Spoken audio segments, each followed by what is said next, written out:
मातृपितृचरणकमलेभ्यो नमः। श्रीराधे गोविन्दाय नमो नमः।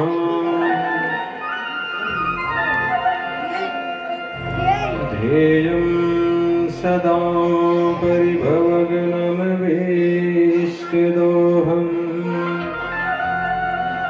तीर्थास्पदं शिवविरञ्च नुतं शरण्यम् भृत्यार्तिहं प्रणतपालभवाब्धिपूतं वन्दे महापुरुष ते चरणारविन्दम्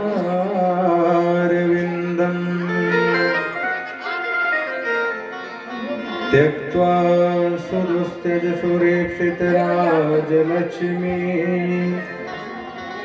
धर्मिष्ठयार्यवचसा यदगादरण्यम् मायामृगं दैत्येप्सितमन्वधावत् वन्दे महापुरुष ते चरणारविन्दम्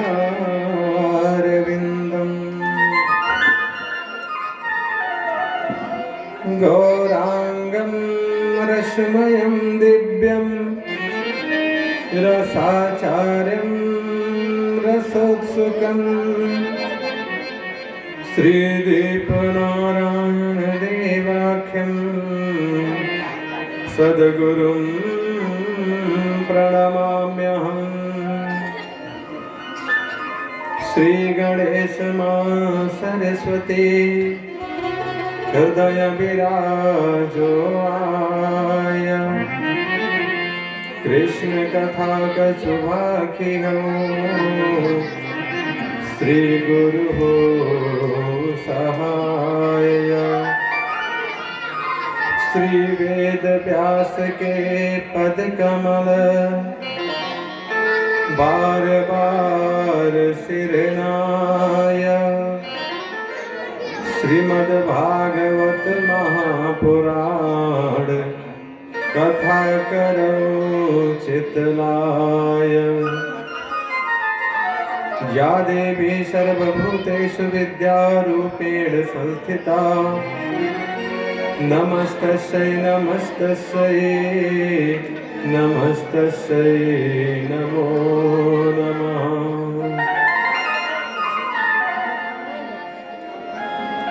आके हनुमंत विराजिए कथा करो सुमति अनुसार। प्रेम सहित गति धरो अधारिय पवन कुमार। भागवत प्रारंभ सुनियाई चतुर सुजान श्री राधा श्याम पद कमल जुग बैठे लगा कर ध्यान। ओम श्री महेश्वरभ्यां नमः। बोलिए श्री वृंदावन बिहारी लाल की मोर मुकुट वंशी वाले की सियावर रामचंद्र की उमापति महादेव की हनुमान जी महाराज की श्रीमद्भागवत महापुराण की सनातन धर्म की। परम मंगलमय भगवत स्वरूप श्री बालकृष्ण की वांगमयी प्रतिस्वरूपा श्रीमद्भागवत महापुराण अंतर्गत सर्वप्रथम अवध की धराधाम पर विराजमान करण बिहारी सरकार के चरणों में कोटि कोटि प्रणाम और वंदन। तत्प्रांते देवादिदेव महादेव भूत भावन भगवान भोलेनाथ चमैया सरजू। तत्प्रांते भागवत के यज्ञ मंडप में आवाहित संकल्पित प्रतिष्ठित समस्त देवी देवता हमारे वादक बंधुगण कथा पंडाल में उपस्थित समस्त श्रोता समुदाय च ब्रह्मा जी की सृष्टि में रचे हुए जितने भी जड़ चेतन जीव जन्य हैं उन सभी को सिया राम में सब जग जानी, करहो प्रणाम जोर जुग पानी। इस भावना से सबके चरणों में कोटि कोटि प्रणाम और वंदन।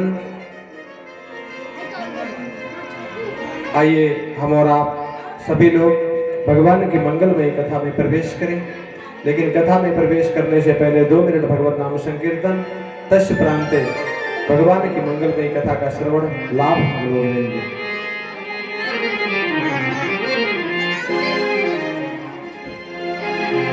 लेकिन नाम संकीर्तन बोलना सभी को है, सभी लोग बोलेंगे, अब तो बोलेंगे ही ना।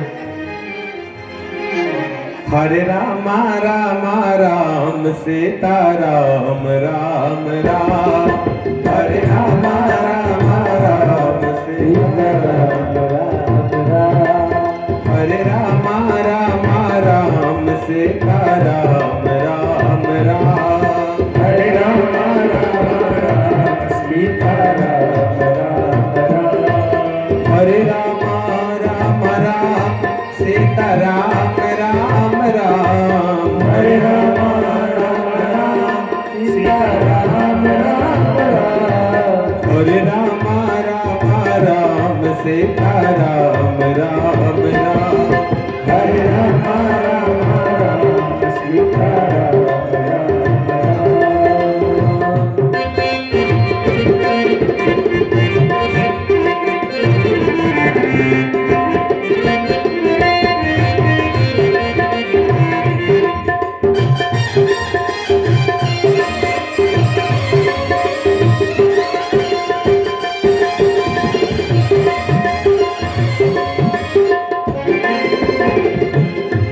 यह नाम बनाया प्रथम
हरे राम राम राम सीता राम राम राम, हरे राम राम राम सीता राम राम राम, हरे राम राम राम सीता राम राम राम, हरे राम राम राम सीता राम राम राम,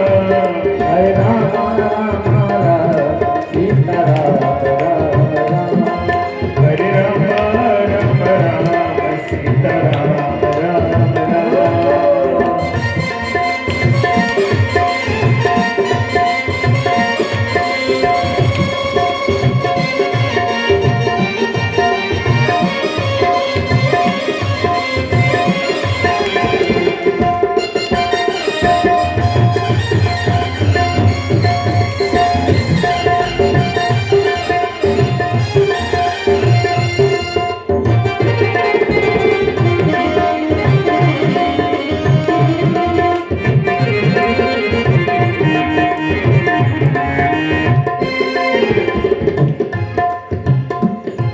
ब्रह्मा के चारों वेदों से यह नाम निकलता है, ब्रह्मा के चारों वेदों से यह नाम निकलता है, ब्रह्मा के चारों वेदों से यह नाम निकलता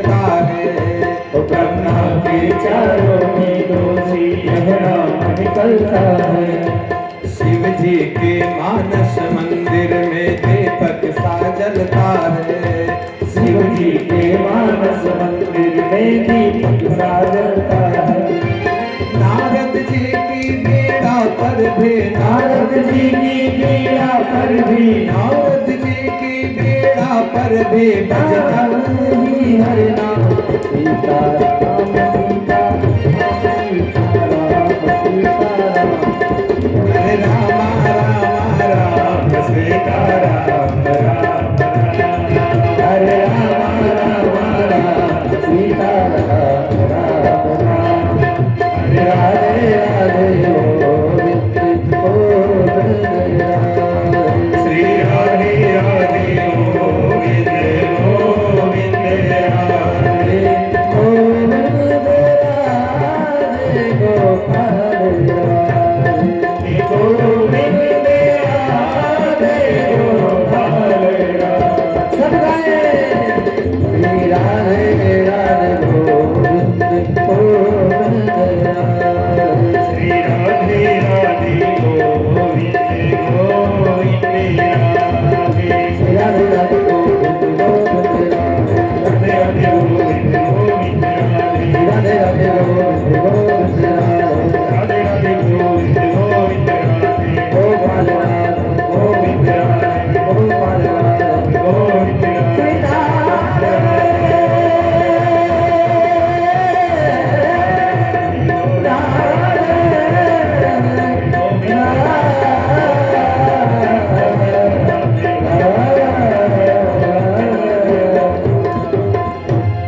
बोलिए श्री वृंदावन बिहारी लाल की। पूर्व प्रसंग में हम लोगों ने श्रवण किया। भैया तो आपके बंदे। पूर्व प्रसंग में हम लोगों ने श्रवण किया था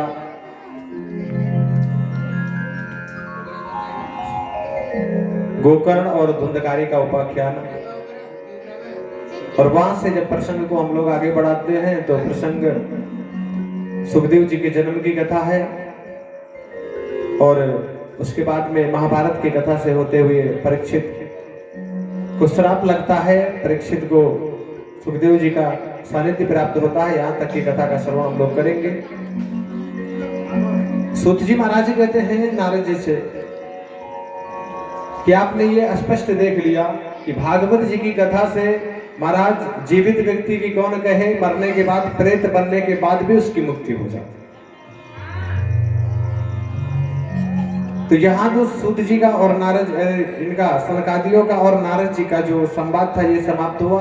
यहाँ सूत जी का और सौनक जी का संवाद अभी चल रहा है। सौनक जी पुनः प्रश्न करते हैं कि महाराज साधन तो आपने बता दिया लेकिन कथा। तो सूत जी महाराज कहते हैं कथा का मतलब ही यही होता है कि भगवान के चरणों में प्रेम जागृत हो जाए। आजकल के युग में व्यक्ति संसार में ही डूबा रहता है। जिस प्रकार से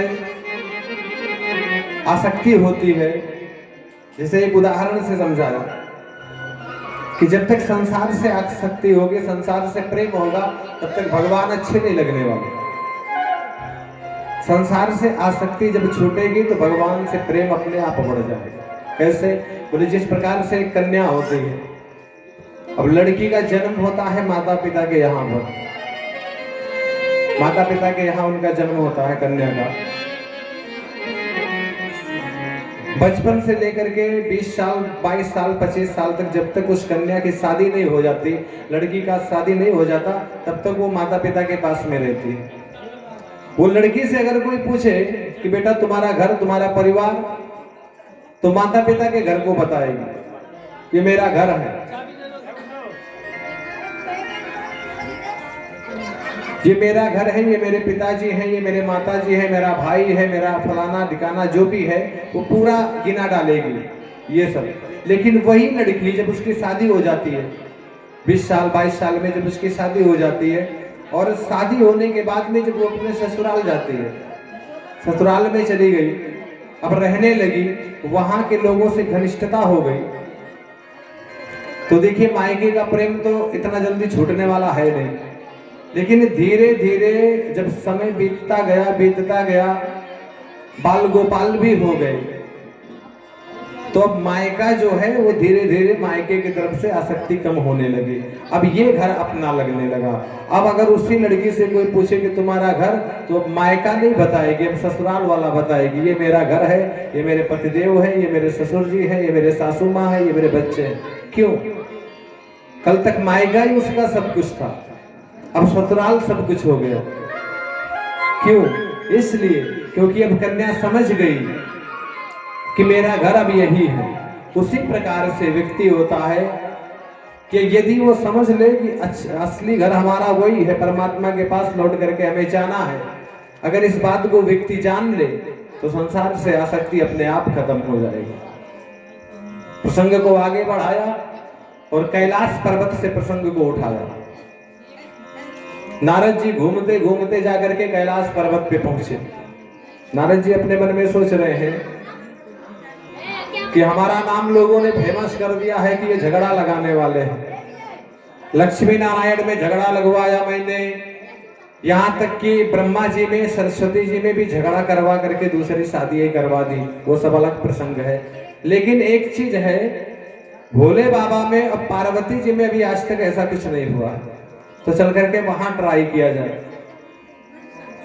तो नारद जी नारायण नारायण करते हुए जाकर के पहुंच गए कैलाश पर्वत पे।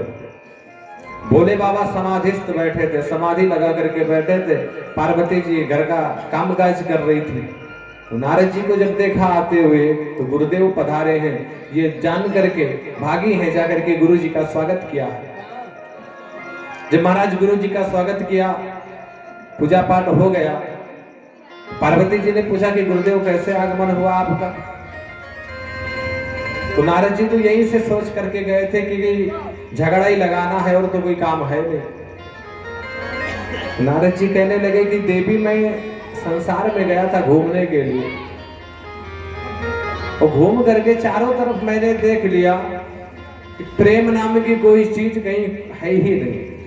अगर कोई व्यक्ति किसी से प्रेम करता भी है तो केवल और केवल स्वार्थ के वशीभूत होकर के, स्वार्थ छिपा होता है। अगर स्वार्थ है तो प्रेम करता है, स्वार्थ नहीं है प्रेम खत्म। पार्वती जी कहने लगी कि नहीं गुरुदेव, ये संसार की बात होगी, हमारे भोले बाबा है ना, हमसे बड़ा प्रेम करते हैं। नारद जी बोले देवी ये सब कहने की बात हो सकती है, अब आजकल के जमाने में कोई प्रेम और नहीं करता है, सब केवल स्वार्थ। तो पार्वती जी मानने को तैयार ही ना हो। पार्वती जी वही बात पकड़े कि मेरे भोले बाबा मुझे बड़ा प्रेम करते हैं। तो नारद जी कहने लगे अगर आपके भोले बाबा आपको बड़ा प्रेम करते हैं तो क्या आपको उन्होंने कभी बताया कि शरीर में जो भस्म लगाते हैं, राख पोतते हैं, वो क्यों लगाते हैं और वो राख किसके हैं? गले में जो मुंड माला पहनते हैं वो क्यों पहनते हैं और किसके हैं? तो पार्वती जी ने कहा कि नहीं, ये कभी मैंने पूछा नहीं और ना तो उन्होंने मुझे बताया। बोले तुमने नहीं पूछा कोई बात नहीं, लेकिन उन्हें तो कम से कम बताना चाहिए था, तुम्हारे सामने रहस्य खोलना चाहिए था। और ये छोटी छोटी बात अगर भोले बाबा छुपा करके रखते हैं तो वो वाली बात तो मुझे लगता है नहीं बताए होंगे। अब जब वो वाली बात, तो पार्वती जी ने कहा कौन सी वाली बात? बोले अरे वो वाली बात नहीं बताए होंगे। पार्वती जी ने कहा आखिर बात क्या है वो तो बताओ मुझे, कौन वाली बात? तो नारद जी कहने लगे नहीं, हम नहीं बताने वाले, हम तुम्हें बता करके चले जाएंगे। भोले बाबा बैठे हैं समाधि में, और जब भोले बाबा समाधि से उठेंगे तो तुम जाकर के उनसे झगड़ा करोगी। तो भोले बाबा पूछेंगे किसने कहा, तो मेरा ही नाम लोगी। तो भोले बाबा मेरे ऊपर गुस्सा करेंगे कि नारद जी आकर के हमारे घर में झगड़ा लगवा के चले गए, इसलिए मैं नहीं बताने। पार्वती जी ने कहा कि गुरुदेव बताइए तो सही, मैं झगड़ा नहीं करूंगी। तो जब ज्यादा पीछे पड़ गई तो नारद जी कहने लगे कि देवी तुमसे पहले भोले बाबा की और भी शादी हो चुकी है, क्या आपको पता है? अब अचानक धर्म पत्नी को पता लगे कि हमारे पतिदेव ऑलरेडी शादीशुदा हैं, तो बताइए क्या बीतेगी उनके ऊपर। तो पार्वती जी गुस्से में आ गई और गुस्से में आकर के कहने लगी, हे भगवान इतना बड़ा छुपा। और नारद जी सोचने लगे काम बन गया, जिसलिए आया था वो काम पूरा होने वाला। देवी इसीलिए तो मैं कहता था कोई किसी से प्रेम नहीं करता है, तो तुम मान नहीं रही थी। पार्वती जी कहने लगी, अभी जागने दो उनको, समाधि से उठने दो, मैं ये कर डालूंगी, मैं वो कर डालूंगी। नारद जी कहने लगे कि अब जो करना है देवी करो, हम चलते हैं, हमारा काम हो गया, हम चले। और जाते जाते नारद जी भोले बाबा के पास गए, समाधि में बैठे थे, कान में धीरे से कहने लगे, भोले बाबा समाधि तनिक जल्दी ही तोड़ना, देवी जी याद कर रही हैं। भोले बाबा मन ही मन कहने लगे, नारद जी जहां तुम चले आओ वहां तो याद ही करेंगी। उधर चले गए और यहाँ कुछ दिन के बाद में जब भोले बाबा की समाधि खुली, तो भोले बाबा की आदत थी, मानस में भी वर्णन है कि जब भोले बाबा समाधि तोड़ते थे तो उनके मुख से राम नाम निकलता था।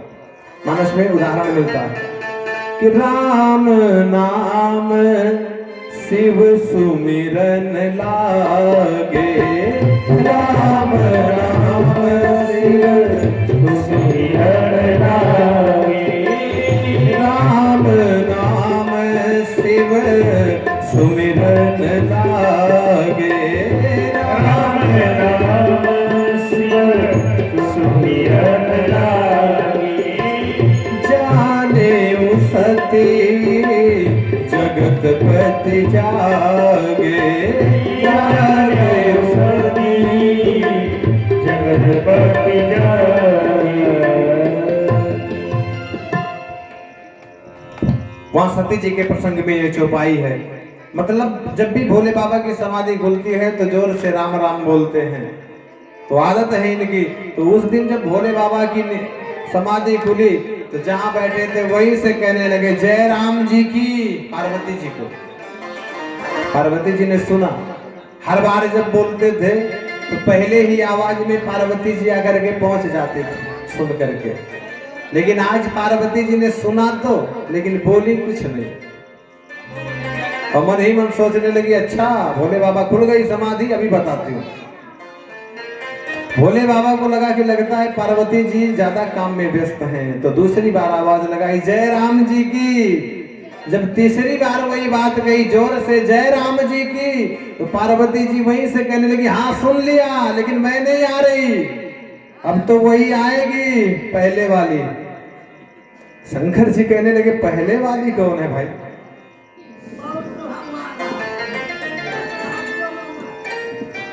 बोली मत। शंकर जी चक्कर में पड़ गए, हैं भगवान ये पहले वाली कौन है, मुझे पता ही नहीं है। शंकर जी वहीं से कहने लगे, देवी बात क्या है, इतना गुस्सा क्यों कर रही हो आप? पार्वती जी कहने लगी, अच्छा अब मैं गुस्सा भी करने लगी। अरे शांति तो आपको वो देगी ना पहले वाली। भोले बाबा समझ गए कुछ गड़बड़ जरूर है, तो वहां से उठे, पार्वती जी के पास आए, कहने लगी, देवी बात क्या है, कुछ तो बताओ। पार्वती जी कहने लगी, क्या बताऊं? बताऊं क्या? गुस्से में तुनक करके बोलने लगी। तो शंकर जी कहने लगे, कुछ मत बताओ, लेकिन केवल इतना बता दो कि जब मैं समाधि में बैठा था तो नारद आया था क्या? तो पार्वती जी ने कहा, हाँ आए थे गुरुदेव। क्यों? तो शंकर जी बोले कि जिस घर में नारद घुस जाए वहां तो महाराज लाठी और डंडा चलने लगता है। शुक्र है भगवान का कि यहाँ तो केवल बातों से ही अभी तक काम चल रहा है। अच्छा बात क्या है, क्या कहा उन्होंने? तो देखिए संकोच भी हो रहा है, पार्वती जी को संकोच भी हो रहा है कि कहीं ऐसा ना हो नारद जी भड़का के चले गए होंगे।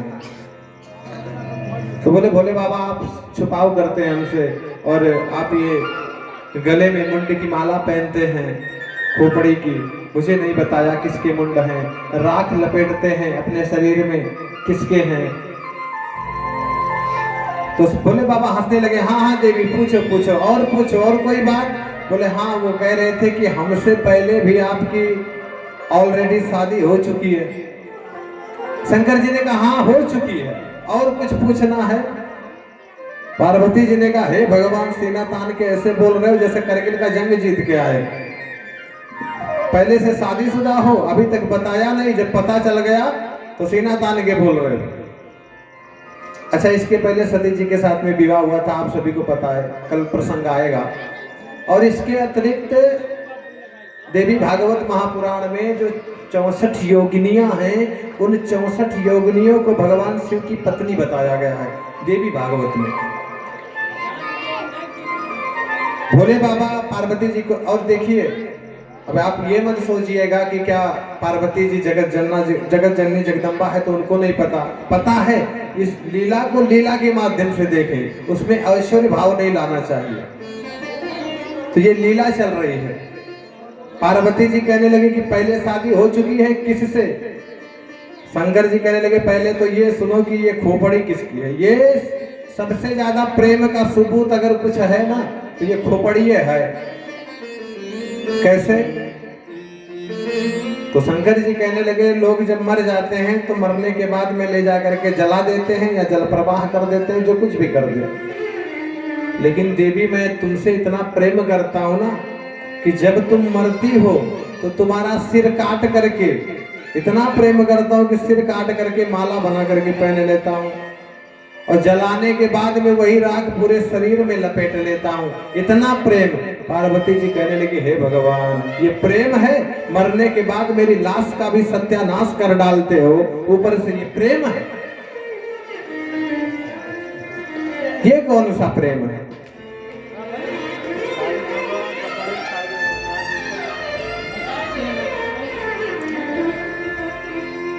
पार्वती जी कहने लगे कि अच्छा भोले बाबा, ये जितनी खोपड़ी आपके गले में पड़ी हुई है वो सब? बोले, देवी सब आपके ही। तो पार्वती जी ने प्रसंग बदल दिया। पार्वती जी कहने लगी कि अच्छा एक बात बताओ, तब से हमारे इतने जन्म हो गए, इतने बार जन्मे, इतनी बार मरी, और तब से भोले बाबा आप एक हो गई, आपका शरीर नहीं बदला।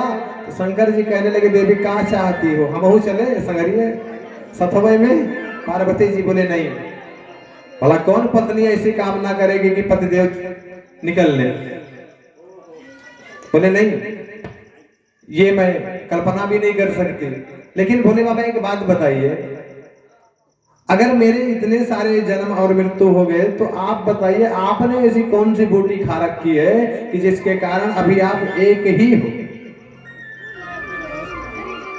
शंकर जी कहने लगे, देवी बात ऐसी है ना कि मैंने अमर कथा सुनी है, और उस अमर कथा का प्रभाव है कि मैं मरने वाला नहीं, कुछ भी हो जाए मैं नहीं मरूंगा। तो पार्वती जी कहने लगी, तो तनिक हमें भी सुना दीजिए।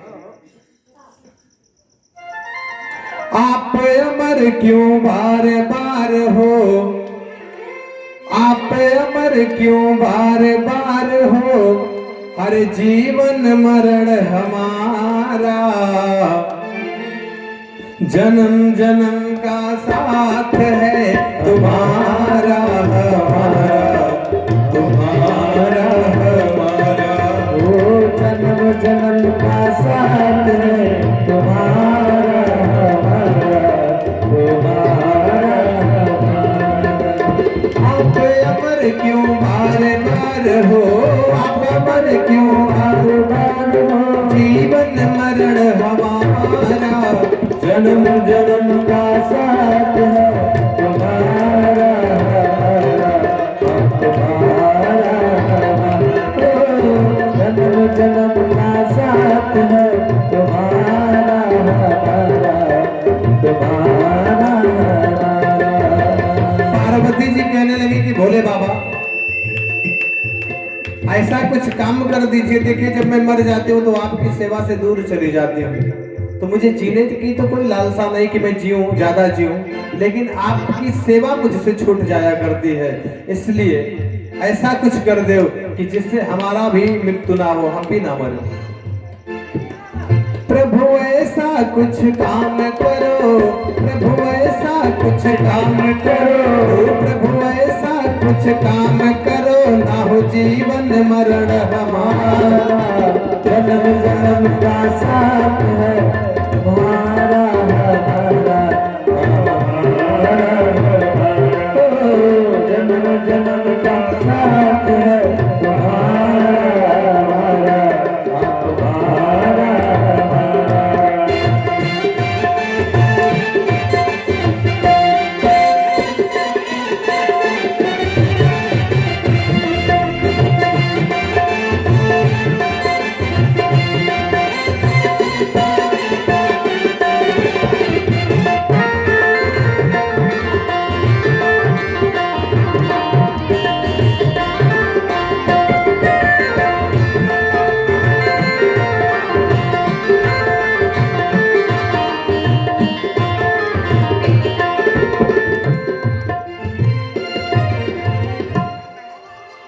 शंकर जी ने कहा देवी मैंने तो सुनी है हमारा कथा, चलो तुमको भी सुना दूं, तुम भी अमर हो जाओ, लेकिन ध्यान रखना नींद नहीं आनी चाहिए।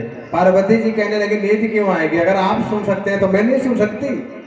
तो लेकर के गए बट वृक्ष के नीचे और बैठ करके कथा शुरू कर दी। एक दिन बीत गया, नींद नहीं आई, 2 दिन बीता, 3 बीता, 4 बीता, 5 बीता, जब 6वां दिन आ गया महाराज, 6वां दिन आ गया तो अब धीरे धीरे इनकी आंख झपकने लगी। और 7वां दिन जब समझ लीजिए कि 2 घंटे 3 घंटे की कथा और शेष बची,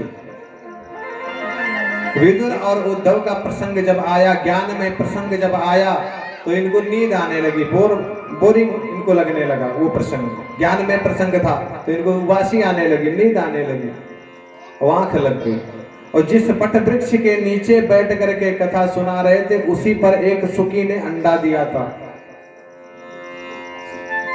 तो जैसे ही कथा प्रारंभ हुई तो कथा के प्रभाव से वो अंडा बच्चे के रूप में परिणत हो गया और 7 दिन से अखंड उसने भी कथा सुनना प्रारंभ कर दिया।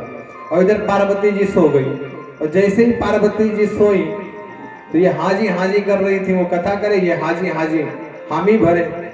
और जैसे ये सोई तो हाजी हाजी बंद भई, तो ऊपर से तोता सोचने लगा अपने मन में कि पार्वती जी ने तो हामी भरना बंद कर दिया, अगर मैंने भी कुछ नहीं बोला तो हो सकता है भोले बाबा कथा ही बंद कर दे। तो पार्वती जी की आवाज में वो तोता वही ऊपर से हाजी हाजी करने लगा। 2-2.5 घंटे की कथा शेष बची थी। जैसे ही कथा पूरी भई तो जोर से जयकारा लगाया, बोल वृंदावन बिहारी लाल की। अब जैसे ही जयकारा लगाया तो पार्वती जी हड़बड़ा करके जय जय जय जय, नींद में थे, नींद वाले ऐसे ही बोलते हैं ना, हड़बड़ा करके बोलेंगे एक बात 4 बार, तो हड़बड़ा करके जय जय जय करने लगी। तो पार्वती जी कहने लगी हाँ बोले बाबा, तो फिर उद्धव जी ने क्या कहा विदुर से? शंकर जी बोले उद्धव जी ने विदुर से क्या कहा? अरे देवी कथा पूरी हो गई, यहाँ पर मैंने जयकारा लगाया, कथा पूरी हो गई। पार्वती जी उल्टे भोले बाबा को डांटने लगी। पार्वती जी से शंकर जी कहने लगे कि सो गई थी क्या? पार्वती जी ने कहा नहीं नहीं सोई नहीं थी, तनिक अखियां लग गई थी और तनिक झपकी क्या लगी, आपने कथा पूरी कर दी, इसीलिए कहती हूँ भांग कम खाया करो, हमेशा भांग के नशे में मस्त रहते हो। पार्वती जी की जब बात सुनी शंकर जी ने, शंकर जी कहने लगे कि देवी गलती तुम करो और परिणाम हमारे ऊपर छोड़ो। तुम गलतियां तुम कर रही हो, सो गई हो तुम, और गलती मेरी निकाल रही हो कि मैं भांग कम खाया करूं। ऐसे ही होता है महाराज। तो शंकर जी कहने लगे अगर तुम सो गई थी तो फिर हाजी हाजी कौन कर रहा था? त्रिशूल को कहा कि जाकर के देखो यहाँ पर कोई तीसरा भी है, 2 हम हैं, तीसरा कोई और है, जाकर के ढूंढो उसको। और जैसे ही त्रिशूल गया तो वो सुख शरीर छोड़ करके आत्म रूप से दौड़ करके भागा, शरीर को वही छोड़ा, आत्मा निकल करके भागी। और भागते भागते महाराज जब कैलाश पर्वत से थोड़ा नीचे उतर करके आए, सम्यप्रास नाम का एक स्थान है, व्यास जी महाराज की वहां पर कुटिया है। उनकी पत्नी सवेरे के समय स्नान करके अपने बाल को सुखा रही थी, उसी समय इनको आई जम्हाई, तो आत्म रूप से तो भागे ही थे, सीधा भाग करके मुख के रास्ते इनके गर्भाशय में प्रवेश कर गए। और पीछे से भोले बाबा भी आकर के पहुंचे, त्रिशूल भी आया। व्यास जी महाराज ने देखा, व्यास जी कहने लगे सरकार कैसे आगमन हुआ आपका? बोले आपके घर में हमारा एक शत्रु आया है, एक चोर आया है। व्यास जी कहने लगे कि छोटी सी हमारी कुटिया है, जाकर के तलाशी ले लो कौन है।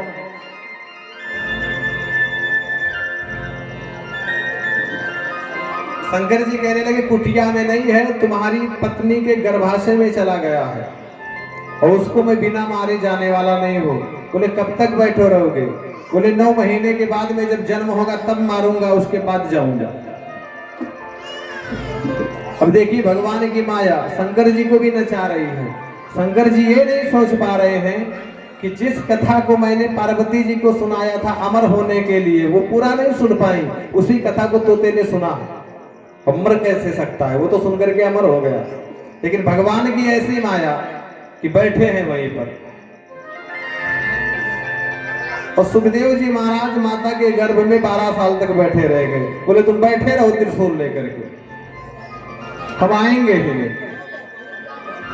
और यहाँ व्यास जी महाराज हाथ जोड़े, सरकार भोले बाबा सब आपसे ये अपेक्षा रखते होंगे, आपसे ये कहते होंगे कि भोले बाबा हमारे घर पे पधारो। लेकिन हम आपसे ये कहते हैं भोले बाबा कि जितनी जल्दी हो सके आप हमारा घर छोड़ करके हमारे घर से चले जाओ।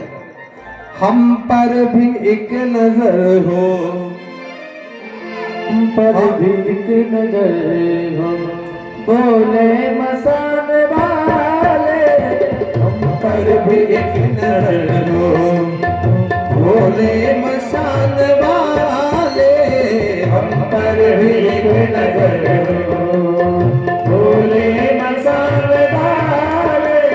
हम पर भी एक नजर हो, जय हो भोले मसान वाले।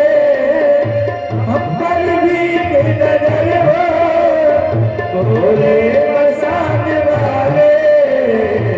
हम पर भी एक नजर हो, भोले मसान वाले। हम पर भी एक नजर हो।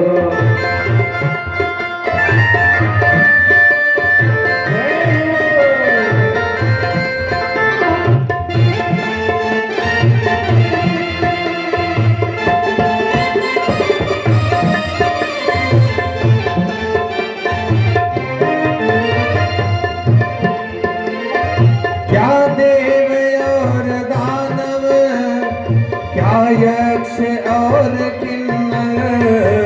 क्या देव और दानव, क्या यक्ष और किन्नर। क्या देव और दानव, क्या यक्ष और किन्नर। क्या देव और दानव, क्या यक्ष और किन्नर। पशु पक्षी और नर, क्या क्या भूत प्रेत जलचर।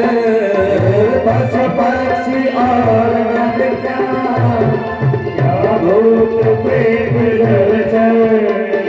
तेरी दया पे निर्भर, ओ तेरी दया पे निर्भर। रहते जहान वाले। तेरी दया पे निर्भर, रहते जहान वाले। तुम पर भी एक नजर हो। सभी लोग गाए हैं, मीठी मीठी ताली बजाते हैं। हाथ बांध के बैठे रहोगे, नींद आ जाएगी, ऐसे मुंह के बल गिरोगे। अब मुंह के बल गिरोगे तो क्या होगा, नाके।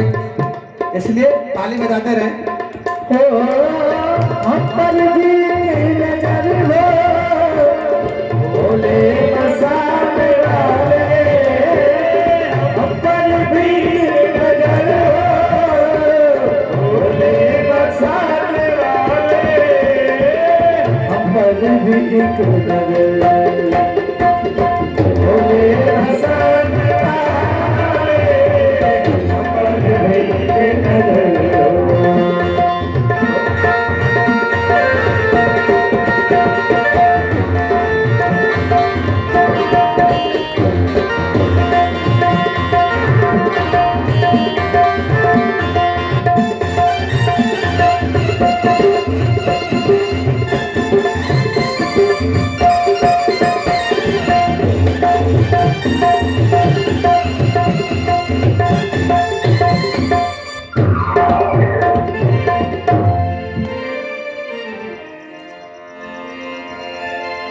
तो यहाँ स्तुति करी है, और जब व्यास जी ने स्तुति करी है तो भोले बाबा कहने लगे ठीक है जा रहा हूँ, लेकिन तुम मुझे विश्वास दिलाओ कि मेरे इस शत्रु को तुम मेरे पास लेकर के आओ। तो व्यास जी सोचने लगे कि 12 साल हो गए, कम से कम बालक का जन्म तो सकुशल हो जाए। तो बोले ठीक है, बालक का जन्म होगा, मैं आपके पास लेकर के आऊंगा, मैं वचन देता हूँ। भोले बाबा चले गए, और जब भोले बाबा चले गए महाराज, यहाँ जन्म हुआ सुखदेव जी का।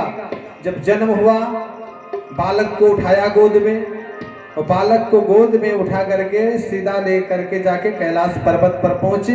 भोले बाबा कहीं गए हुए थे, पार्वती जी के चरणों में ले जाकर के डाल दिया। और जैसे ही पार्वती जी के चरणों में ले जाकर के डाला बालक को, पार्वती जी के मुख से निकला चिरंजीवी भव।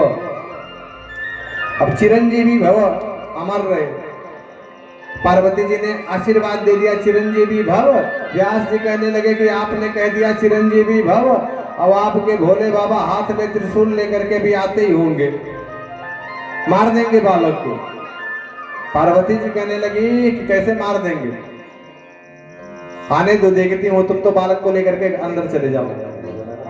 अंदर लेकर के चले गए। उसके बाद में भोले बाबा आते हैं, पार्वती जी उनको मनाती हैं, ला करके पार्वती जी गोदी में लेकर के भोले बाबा के चरणों में डालती हैं। व्यास जी को नहीं देख पाए, और जैसे ही भोले बाबा के चरणों में डाला तो इनके मुख से भी वही आशीर्वाद निकला। और जैसे ही आशीर्वाद निकला तो व्यास जी महाराज अंदर से हंसते हुए निकले, सरकार काम बन गया। जिस बालक को आपने चिरंजीवी भव होने का आशीर्वाद दिया है, इसी के पीछे आप त्रिशूल लेकर के भागे थे। अब क्या करेंगे? शंकर जी बोले कि वचन दिया, आशीर्वाद निकला तो निकला। तो इस प्रकार से महाराज सुखदेव जी महाराज का जन्म हुआ।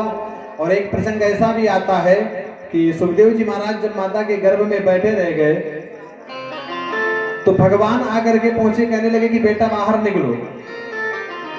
सुखदेव जी महाराज अंदर से बोले कि प्रभु आपकी माया इतनी बलवती है कि जैसे ही व्यक्ति पृथ्वी पर आता है, बालक का जन्म होता है, तो आपकी माया उसको अपने आगोश में ले लेती है। जीव जब तक गर्भ में होता है शुद्ध बुद्ध होता है, लेकिन जैसे ही जन्म हुआ तो गोस्वामी जी महाराज मानस में लिखते हैं कि भूमि परत बा डाबर पानी, भूमि परत बा डाबर पानी, भूमि परत बा डाबर पानी, भूमि परत बा डाबर पानी, जिमी जीवही माया निकटारी,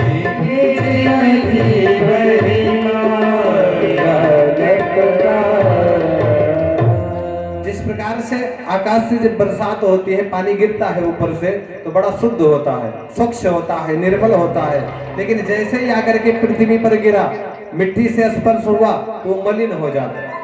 उसी प्रकार से जीव होता है, माँ के गर्भ में शुद्ध होता है, पृथ्वी पर जन्म हुआ तो माया ने आगोश में ले लिया। तो बोले सरकार आपकी माया आगोश में ले लेगी तो हम जन्म मृत्यु से छूटने वाले नहीं, इसलिए नहीं आएंगे। तो भगवान ने कहा कि बेटा मैं तुम्हें विश्वास दिलाता हूँ, आशीर्वाद देता हूँ कि मेरी माया तुम्हारे पास भी नहीं फटक सकती। और जैसे ही बालक का जन्म हुआ, इनका यज्ञोपवीत संस्कार यानी 5 साल के भी नहीं हुए थे, 4 और 5 साल के बीच में बालकों का यज्ञोपवीत यानी जनेऊ हो जाता था। तो 4-5 साल की भी अवस्था इसी अभी नहीं हुई थी, उसके पहले ही सुखदेव जी महाराज घर छोड़ करके निकल पड़े और जंगल में चले गए। माया मुक्त हैं, माता पिता तो वियोग में हैं, लेकिन ये माया से परे हैं, इसलिए निकल के चले गए। समय बीता महाराज, वृद्धावस्था आई व्यास जी की, जब इन्होंने भागवत की रचना करी, अनेकानेक ग्रंथ लिख डाले व्यास जी महाराज ने। और अनेक ग्रंथ लिखने के बाद इनके मन को शांति नहीं मिली, तो नारद जी के कहने पर कृष्ण चरित्र के रूप में भागवत की कथा लिखी। और जब भागवत को लिख दिया तो भागवत लिखने के बाद में ये सोचने लगे कि भाई इस भागवत को दिया किसको जाए। तो ये 2 नाम आए, 2 नाम आए। तो 2 नाम, पहला नाम आया अपने बेटे सुखदेव का, क्योंकि माया मुक्त महात्मा है। दूसरा नाम आया नारद जी का, वो भी माया मुक्त महात्मा है, वो भी वैरागी हैं। लेकिन नारद जी एक बार फंस गए थे चक्कर में, तो सुंदर की तरह जगह बंदर बनना पड़ा था। और महाराज जब ब्रह्मचारी हो जाए तो ब्रह्मचारी होने के बाद में विवाह की कल्पना करना भी ये गलत है। और नारद जी ने वही किया, ब्रह्मचारी थे तो विवाह की इच्छा इनके मन में जगी। भगवान से बोले सरकार एक इच्छा है। बोले क्या? बोले विवाह की। तो भगवान कहने लगे बहुत अच्छी इच्छा है, कर ले। और बाद में बंदर बनाया। एक बार क्या हुआ ऐसे, बाबा जी जब हो जाओ तो बाबा जी होने के बाद में फिर शादी नहीं, फिर तो फिर बाबा ही जी रहो। तो एक बाबा जी थे और बाबा जी के पास में एक चेला था, ध्यान से सुनिए।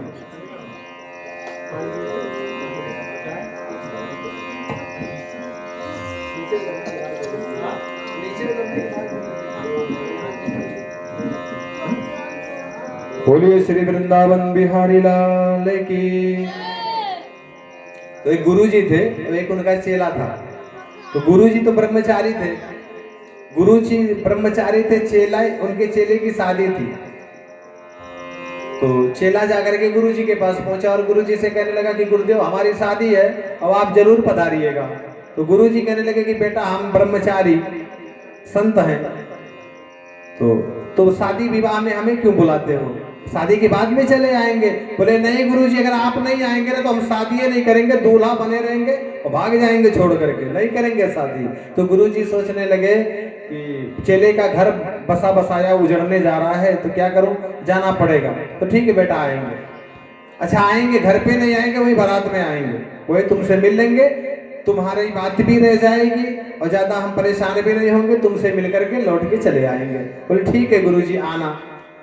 तो गुरुजी ने क्या किया, जहां जिस गांव में बारात जानी थी उसी गांव में जाकर के वो पहुंच गए रात्रि के 8-9 बजे। अब आप जानते हैं महाराज की शादी में, विवाह में शोर शराबा चारों तरफ, कहीं डीजे बज रहा है तो कहीं बैंड बाजा बज रहा है, कहीं पटाखे फूट रहे हैं तो कहीं घोड़ी ही निना रही है, बाराती अलग ही मदिरा पान करके हुड़दंग मचा रहे हैं। तो बाबा जी ने जब ये सारा दृश्य देखा, हुड़दंग देखने लगे तो ये सोचने लगे यहाँ हमारा निवाह नहीं है, चेला कहाँ गया। तो चेले को ढूंढने लगे और चेला तो दूल्हा बना तो मस्त, बारात में जो जाता है वो भी अकड़ करके जाता है, जो दूल्हे बनेगा महाराज उसके भीतर कितनी अकड़ रहेगी। तो वो तो अकड़ करके दूसरी तरफ है, मस्त है अपने आप में, पहली बार ससुराल गया है। अब गुरुजी का तो कोई ख्याल नहीं है और गुरुजी बेचारे बात में पड़ करके चले आए। चेले को ढूंढा, चेला नहीं मिला। तो गुरुजी सोचने लगे काम करते हैं कि कुछ दूरी पर जा करके एकांत में सो करके और रात्रि व्यतीत कर लेते हैं, सवेरे चेले से मिलेंगे फिर चले जाएंगे। तो गांव के पूर्व दिशा में चले गए, जहां बारात थी वहां से कुछ दूर चले गए, जहां शोर शराबा नहीं था। एक बहुत बड़ा कुआं था, कुएं का जगत थोड़ा चौड़ा था, तो अपना गमछा निकाला, उसी पर बिछाया और उसी पे सो, कुएं की जगत पे ये सो गए। तो जब कुएं की जगत पे ये सो गए तो जैसे ही सोए महाराज आधा घंटा भी नहीं बीता था कि गुरु बाबा देखने लगे सपना। और सपने में क्या देखा इन्होंने कि शादी मेरी हो गई। सपने में आए थे चेले की शादी में, गुरुजी अपने शादी करवाने लगे। गुरुजी ने देखा शादी हमारी हो गई सपने में। साल 1.5 साल का दिन बीत गया उसी सपने में, एक बेटा भी हो गया उसी सपने में, सपना चल रहा है। और महाराज बेटा भी जब हो गया तो एक दिन क्या हुआ, एक दिन इनकी श्रीमती जी वो तरफ ये तरफ बीच में इनका बेटा सोए है। रात्रि भई तो बेटे ने बिस्तर गिला कर दिया, तो पत्नी ने कहा महाराज तनिक खिसको। तो पत्नी ने कहा तनिक खिसको, तो पत्नी ने सपने में कहा खिसको, और ये कुएं की जगतिया पे थे तो थोड़े से खिसके। तो पत्नी ने कहा इतने से काम नहीं चलने वाला, थोड़ा और खिसको, तो थोड़ा और खिसके। और तीसरी बार जब खिसके महाराज तो ऐसा खिसके कि 60 हाथ के नीचे चले गए कुएं में जाकर, कुएं में जाकर के गिरे गुरु बाबा। और जो कुएं में गिर गए तो वहीं ईटा उटा पकड़ के रात भर बैठे रहे। सवेरे चेले ने सोचा कि गुरुजी आए जरूर होंगे, कहाँ गए। तो पता लगवाया, पता लगा कि गुरुजी इसी दिशा में निकले हैं, चल करके ढूंढो। जो ढूंढने के लिए निकले, जाकर के देखा गुरुजी गुरुजी पुकारते हुए जा रहे थे।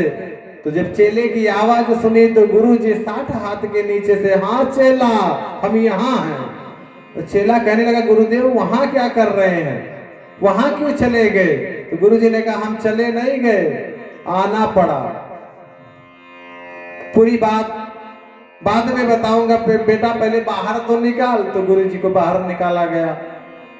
चेले ने पूछा गुरुजी कैसे, बोले बेटा कैसे नहीं, एक बात बताओ।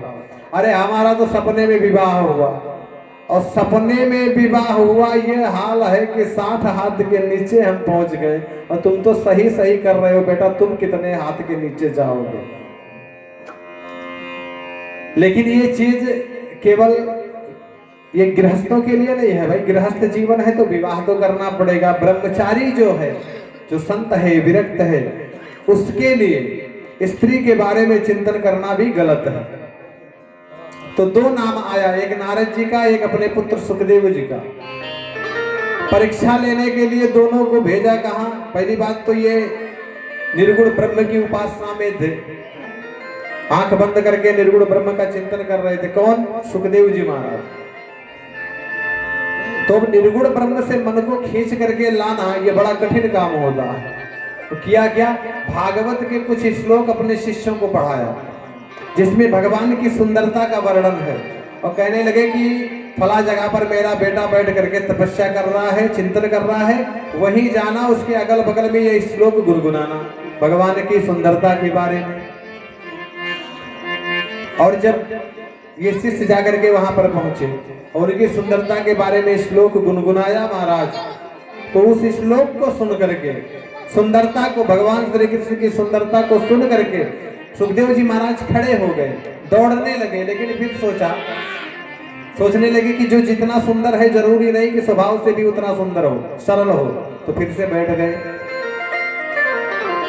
लौट करके आए, व्यास जी से कहा कि उठे तो थे, कुछ दूर चले भी थे, लेकिन फिर बैठ गए। व्यास जी समझ गए बात यही है, तो दूसरा श्लोक पढ़ाया, उसमें भगवान के स्वभाव का वर्णन था। जब दूसरा श्लोक आकर के गुनगुनाया यहाँ पर, तो सुखदेव जी महाराज वहां से उठे हैं और उठ करके सीधा अपने पिता के पास आए, और पिता के पास आकर के कहने लगे कि पिताजी मुझे भागवत पढ़नी है। तो यहाँ सुखदेव जी को और नारद जी को परीक्षा लेने के लिए फिर जनक जी के यहाँ भेजा जाता है। वहां से परीक्षा में पास होकर के सुखदेव जी आते हैं, नारद जी फेल हो गए। तब यहाँ पर आकर के इनको भागवत जी की कथा पढ़ाई गई, सुनाई गई। और ये वही भागवत जी की कथा है महाराज, जिसको कि परीक्षित को सुना करके 7 दिन में मोक्ष कराया था। कैसे? तो प्रसंग को आगे बढ़ाया। यदा मृदे कौरव सृंजयानाम वीरेशतो वीरगतिम गतेषु वृकोदरा विद्गदाभिमर्षा भगनोरुदन्ते धृतराष्ट्रपुत्रे। बात उस समय की है महाराज जब महाभारत का युद्ध एकदम से समाप्त हो चुका था, खत्म हो गया था। अच्छा, आप कल्पना करें कि महाभारत का युद्ध होना जरूरी था। क्या महाभारत के युद्ध को टाला नहीं जा सकता था? अगर प्रयास किया जाता तो महाभारत का युद्ध टाला जा सकता था।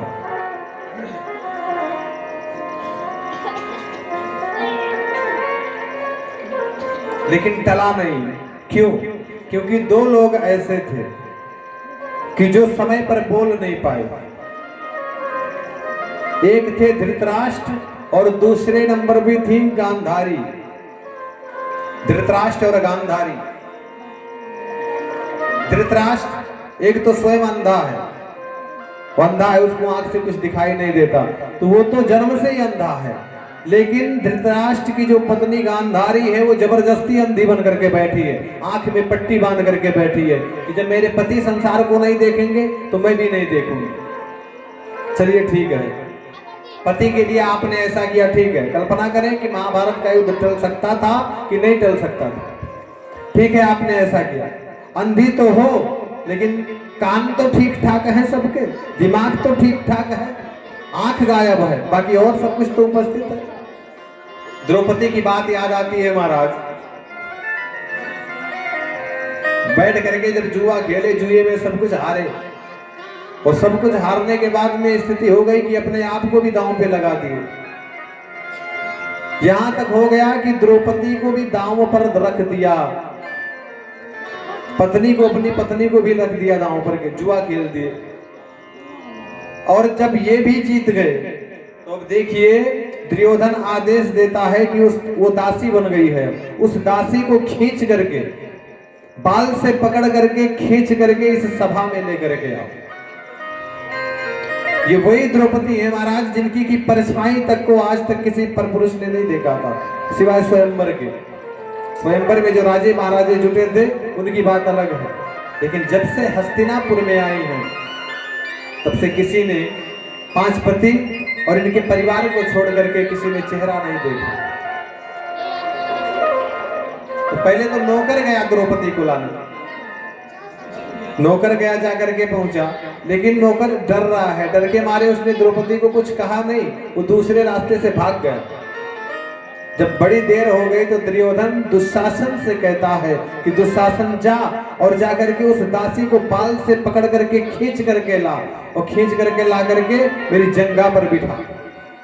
स्पष्ट महाभारत में वर्णन। दुशासन गया जाकर के पहुंचा द्रौपदी के पास में, पूरा वृतांत बताया, बाल को पकड़ा, जब खींच कर लेकर के चलने लगा तो द्रौपदी कहती है दुशासन सुन, मैं तुझसे एक प्रश्न कर रही हूं, पहले ये बता कि धर्मराज पहले अपने आप को हारे थे कि पहले मुझे हारे थे? तो दुशासन कहने लगा कि नहीं, पहले अपने आप को हारे थे। बोले जब वो स्वयं हार गए थे तो उनको मुझे दांव पर लगाने का कोई अधिकार नहीं है, ये अनुचित है। अगर वो अपने आप को पहले हार चुके थे तो वो तो स्वयं दास बन गए, तुम्हारे अधीन हो गए, तो फिर उनका अधिकार मेरे ऊपर क्या रहा? कुछ नहीं है। इसलिए मैं दासी नहीं हूं, अभी भी समय है, सचेत हो जा।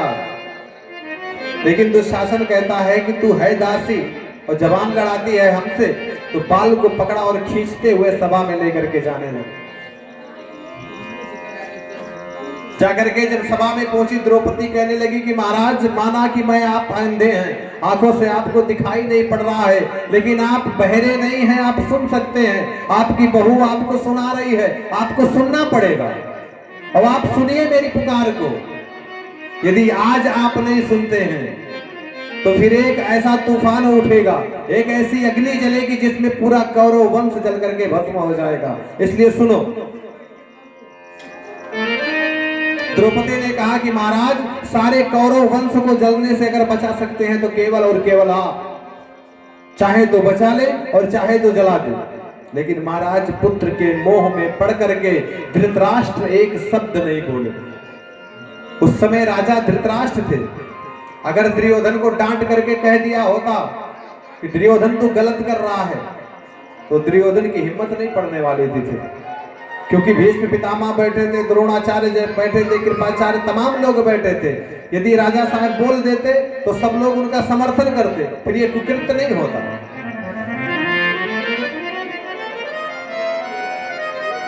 कुछ नहीं बोले, ये चुपचाप बैठे रहे। सभा में जितने लोग हैं सब बैठे हैं, कोई नहीं बोला। बोले कौन? केवल विदुर जी। विदुर कहने लगे कि महाराज आप अंधे हो, बहरे नहीं, द्रौपदी पुकार रही है आपको, सुनिए इसकी पुकार को और समझिए इसके दर्द को। एक स्त्री है, एक स्त्री को भरी सभा में खींच करके लाया गया है और सारी सभा के सामने ये कहा जा रहा है कि इसको निर्वस्त्र करके मेरी जंघा पर बिठाओ। महाराज उस स्त्री के मन की वेदना की कल्पना कीजिए, उसके दिल पर क्या बीत रही होगी, क्या डर होगा उसके हृदय में, ये सोचिए आप और रोकिए अपने नालायक पुत्र को।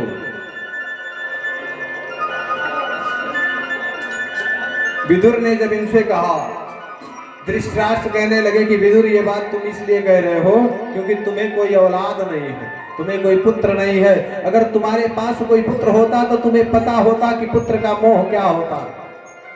तुम्हारे पास कोई पुत्र नहीं है। और महाराज इस प्रसंग से क्या पता लगता है कि हम और आप भी कहीं ना कहीं धृतराष्ट्र और गांधारी का रोल अदा कर रहे हैं अपने बेटे के लिए।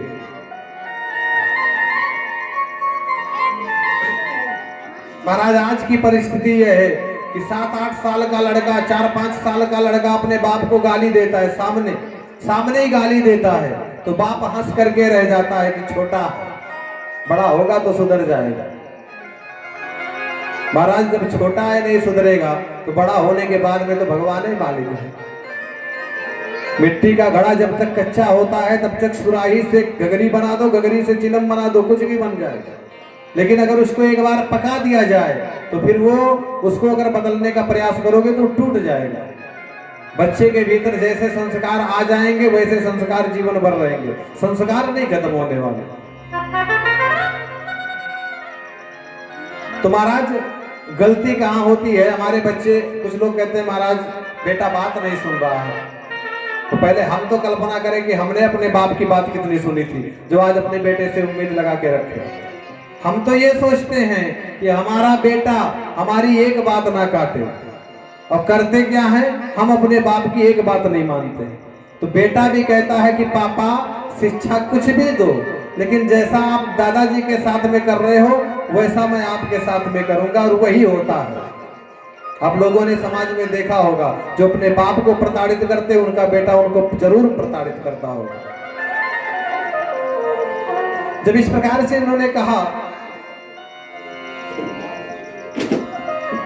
कि आप अपने नालायक बेटे को समझाइए, तो दुर्योधन चढ़ गया और दुर्योधन गुस्से में आकर के कहने लगा कि शर्म करो चाचा, शर्म करो। अरे हमारे राज्य में रहते हो, हम ही खिलाते हैं तो खाते हो, हमारा दिया खाते हो, हमारे ही धन पर चलते हो, रहते हो, पूरा खर्चा चलता है, और हमारे खिलाफ हमारे पिता को भड़का रहे हो। तो विदुर ने डांटते हुए कहा कि दुर्योधन आवाज नीची करके बात कर, क्योंकि जितना इस राज्य पर तेरे बाप का अधिकार है उतना ही मेरा भी अधिकार है। मैंने तेरे बाप के यहाँ पर नौकरी नहीं की, ये मेरे बड़े भाई हैं इसलिए मैंने इनके साथ में अपनी सेवा बरकरार रखी है।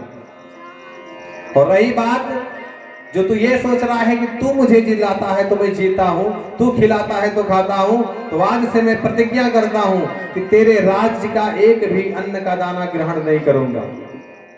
प्रतिज्ञा कर ली। इसके बाद में भगवान श्री कृष्ण विदुर जी के यहाँ पर आए थे, तभी इनके पास खिलाने को कुछ नहीं था। लेकिन फिर भी विदुर जी कहते हैं धृतराष्ट्र से कि महाराज आप जो ये कहते हैं ना कि आपको कोई संतान नहीं है, तो मैं कहता हूं अगर आप मुझे संतान होती तो मेरा बेटा सुयोधन होता, दुर्योधन नहीं, शुद्ध आचरण वाला होता। और यदि बुरे आचरण वाला होता, ऐसा होता दुर्योधन के जैसा जो भरी सभा में किसी बहन बेटी की लाज उतारने की बात करता, तो महाराज मैं उसका बचपन में गला दबा देता, जहर खिला करके मार देता, लेकिन ऐसे कुछ संस्कारी बेटे को अपने साथ में नहीं रखता। महाराज नीति कहती है कि नालायक बेटा तजो तजो स्वार्थी यार। बेटा यदि नालायक हो जाए तो उसका त्याग करने में ही भलाई है। नालायक बेटा तजो तजो स्वार्थी यार, और निर्मोही माता तजो तजो निलज्जी नारी। स्वार्थी यार हो, स्वार्थी मित्र हो, केवल अपना काम बनाना चाहे तो महाराज ऐसे मित्र का त्याग कर देना चाहिए। निर्मोही माता, माता अगर निर्मोही हो, निर्मोही का मतलब अगर अपने बच्चे को भगवान से नहीं जोड़ पाती है तो समझ लीजिए वो निर्मोही है। क्योंकि बच्चा जब भगवान से जुड़ेगा तो धर्म को मानेगा, धर्म को मानेगा, माता पिता को मानेगा, और जब माता पिता को मानेगा तो माता पिता का बुढ़ापा आराम से कटेगा। तो समझ लीजिए जो माता पिता अपने बच्चों को भगवान से नहीं जोड़ते हैं वो अपने ऊपर समझ लीजिए कि अपने हाथ से कुल्हाड़ी चला रहे हैं। इसलिए बच्चों को भगवान से जोड़ना ये माता पिता का कर्तव्य है। तजो निलज्जी नारी, यदि निर्लज्ज स्त्री है तो उसका त्याग कर देना चाहिए। तजो निलज्जी नारी तजो सन्यासी कामी, और नौकर नमक हराम तजो अन्यायी स्वामी। नमक हराम नौकर है महाराज कि खाए आपका गाय दूसरे का, आप उसको खिलाओ, और दूसरी जगह पर जाकर के आपकी बुराई करे तो ऐसे नौकर को छोड़ देना चाहिए। अन्यायी स्वामी यदि मिला है जिसके यहाँ आप काम करते हैं, वो आप कितना भी मेहनत करो आपके मेहनत का कोई भी प्रभाव उसके ऊपर नहीं पड़ने वाला, तो ऐसे स्वामी का त्याग कर देना चाहिए। गुरु लालची तजो तजो चेला अलसेटा, और पिता अधर्मी तजो तजो नालायक बेटा। नालायक बेटे का त्याग कर देना चाहिए।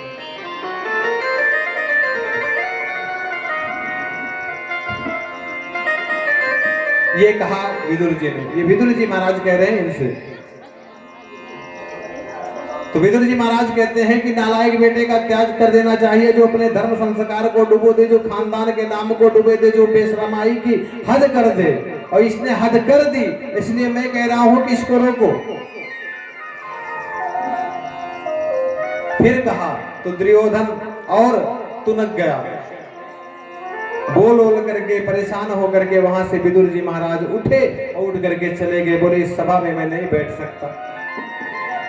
और जैसे ही विदुर गए वैसे ही दुर्योधन फिर कहता है कि दुशासन तो इतना विलंब क्यों कर रहा है, लेट क्यों कर रहा है? अरे इसको निर्वस्त्र करके तू ला करके मेरी जंगा पर क्यों नहीं बिठाता, जल्दी कर। और जैसे ही जल्दी कर कहा महाराज, इसने साड़ी को पकड़ा। तो जब साड़ी को पकड़ा तो द्रौपदी को देखिए अभी विश्वास है किसके ऊपर? बोले महाराज पितामह भीष्म बैठे हैं, भीष्म पितामह बैठे हैं, अगर ऐसा कुकृत्य होगा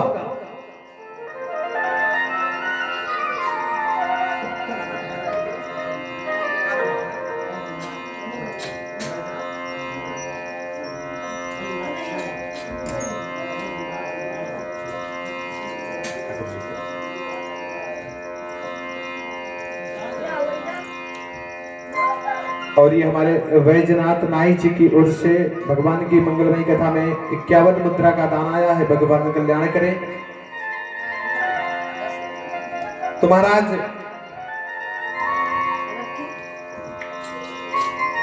जैसे ही इन्होंने पकड़ा, साड़ी को पकड़ा है, साड़ी को पकड़ा और जब एक झटका मारा तो देखिए विश्वास अभी टिका है किसके ऊपर? पितामह भीष्म के ऊपर, गुरु द्रोणाचार्य के ऊपर, कि जो लोगों को धर्म पर चलने की शिक्षा दे रहे हैं, ये बैठे हैं सभा में, तो इनके सामने ये कुकृत्य थोड़ी हो सकता है जो दुर्योधन करना चाहता है।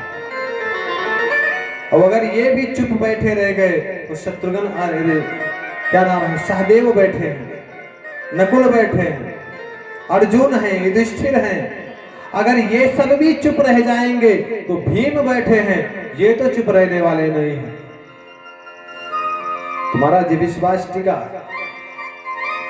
लेकिन जब एक झटका और मारा, और देखिए उस समय महाभारत में ऐसा वर्णन आता है कि द्रौपदी जी रजस्वला थी और एक वस्त्र केवल उनके शरीर पर था, धोती को पहन करके उसी को ओढ़ करके रखा हुआ था।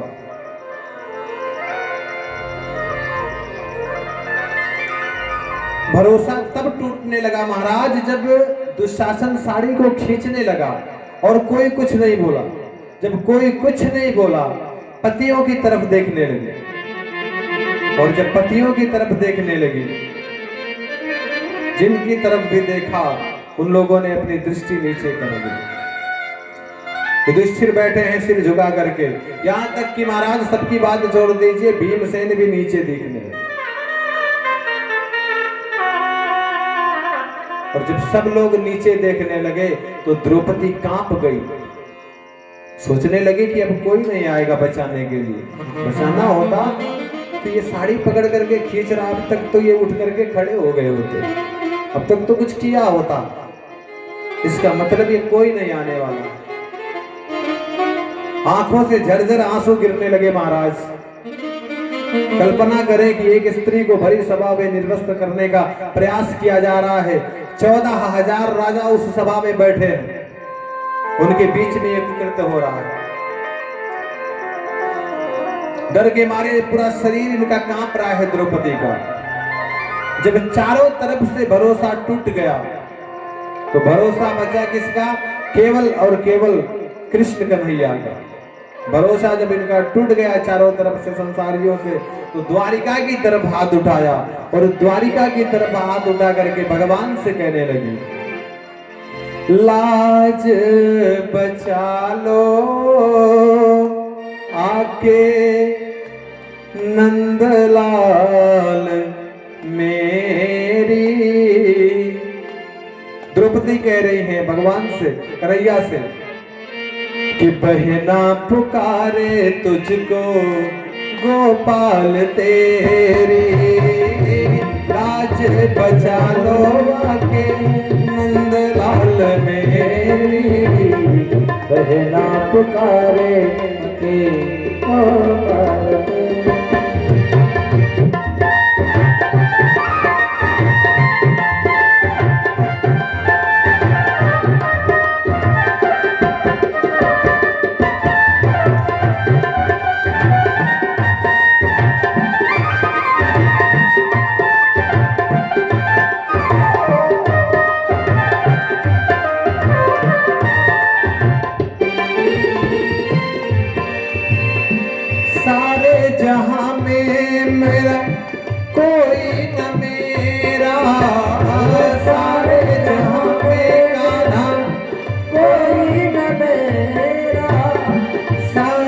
जहां में कान्हा कोई न मेरा, सारे जहां में कान्हा कोई न मेरा, मुझको सहारा प्यारे बस अब तेरा, मुझको सहारा प्यारे बस अब तेरा। और भगवान मानो द्रौपदी से पूछना चाहते हैं कि द्रौपदी अभी तक तो तुम ये सभा में जितने लोग बैठे हैं, कृपाचार्य है, द्रोणाचार्य है, भीष्म पितामह, तुम्हारे 5-5 पति बैठे हैं, इनके ऊपर तुमने भरोसा करके मुझे अभी तक नहीं पुकारा, अब क्या हुआ? द्रौपदी कहने लगी सरकार भरोसा तो किया था, लेकिन आज सभी ने हमसे नजर है फेरी, आज सभी ने हमसे नजर है फेरी।